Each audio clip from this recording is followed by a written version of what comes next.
Hi guys, I'm going to read chapter 8 of Mr. Magica, Hamish the Good.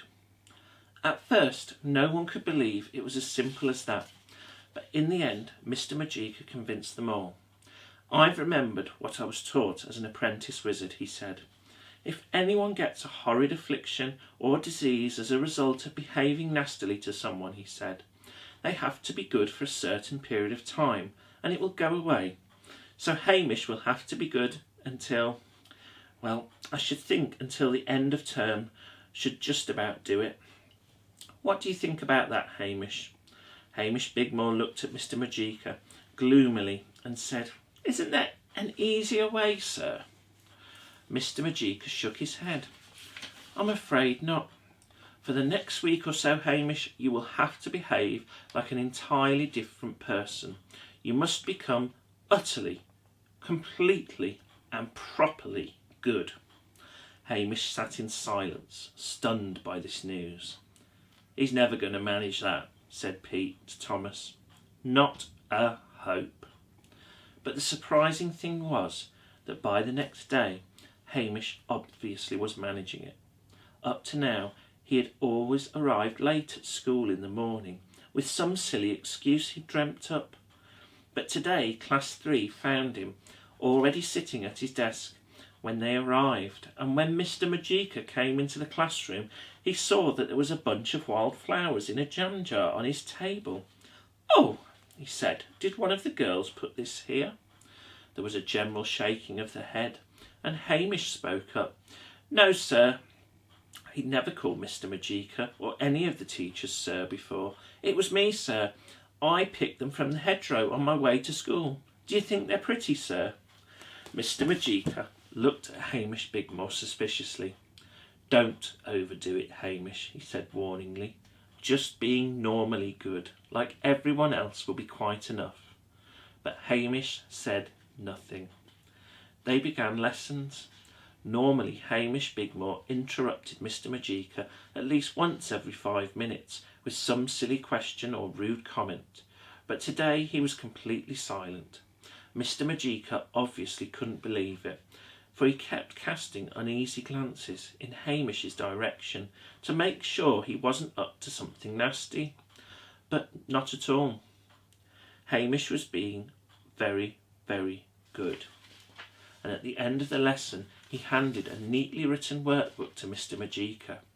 Class 3 had been asked to write something describing a scene in the country, and Hamish's piece was all about sweet little buttercups and little woolly lambs jumping about in the meadows. Are you trying to pull my leg, Hamish? Asked Mr. Magica. But once again, Hamish made no reply. It was the same at dinner time. Mr. Magica had explained to Mr. Potter and the rest of the school that something peculiar had happened to Hamish's teeth, but they would soon be all right again, providing nobody took any notice. So Hamish was allowed to have school dinner with everyone else. Usually he fooled around like mad at dinner time and made a dreadful nuisance of himself to the dinner ladies, but today everything was different. He not only ate his dinner as quiet as a mouse, but after it was finished, he began to collect up all the other children's dinner plates, knives and forks and spoons, saying to the dinner ladies, Oh, do let me help. Please, is there anything I can do? After a bit, one of the dinner ladies went to Mr. Magica to complain. That boy from your class, she said, he's given us all the creeps. Do you mean his teeth? Said Mr. Magica. No, he can't help those poor dears, said the dinner lady.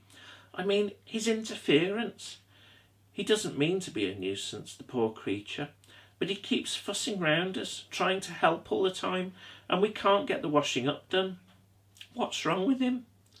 The other children never behave like that. Mr. Magica sighed. I'm afraid he's suffering from an attack of being good, he said. Nor was this the end of Hamish Bigmore's helping. At the end of afternoon school, he hurried round to the nursery class and was soon to be seen helping the little children on with their coats and holding the door open for the mothers who had come to collect them. Unfortunately, nobody in the nursery had been told about Hamish Bigmore's vampire teeth, and the air was soon filled with screams of terrified mothers. "Ah! It's Dracula himself, risen from the grave," cried one of the more highly strung ladies. Mr. Majika was summoned to the disturbance and told Hamish Bigmore to stop helping and to go home at once. But the damage was done, and it was several days before some of the mothers would venture out of doors again with their toddlers. Every day for a week, Hamish Bigmore thought of some new way of helping someone at St. Barty's, and by the end of the week, everyone in the school was a nervous wreck. Everyone, that is, except Mr. Potter. Somehow, Hamish's good deeds had failed to cause any trouble for the head teacher. On the last morning of term, Hamish Bigmore arrived at school with his teeth looking perfectly normal again, and there was a gleam in his eye. "Well, I think I've managed it," he said to Pete and Thomas. "Your teeth," they said. "Yes, you have. They look quite ordinary again." Mr. Majika was right. "It worked." "No, not that, idiots," said Hamish Bigmore scornfully, and his goodness seemed to have vanished now that his teeth were back to normal. "Just you wait and see what I mean." The day ended with the whole school gathered in the assembly hall to listen to Mr. Potter. "I want you all to enjoy your holidays," he said, "but before you go, there's one last thing. Those of you who have been at St. Barty's for some time will know that on the last day of the Easter term I always give a prize, the Headmaster's Medal for Good Conduct. And as you know, beside the medal there's also £10 in cash for the boy or girl who wins it. Every year I look for the one boy or girl whose behaviour has been really good and who has tried to be a real help to everyone at school. And this term I have no hesitation in awarding the prize to Hamish Bigmore." There was a gasp of surprise, especially from Class 3, and a howl of rage. "So that's what he's been up to," gasped Pete.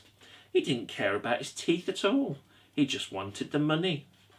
Of all the nerve!" "Jolly well done, Hamish Bigmore," said Mr. Potter, hanging the medal around Hamish's neck and giving him an envelope containing the money.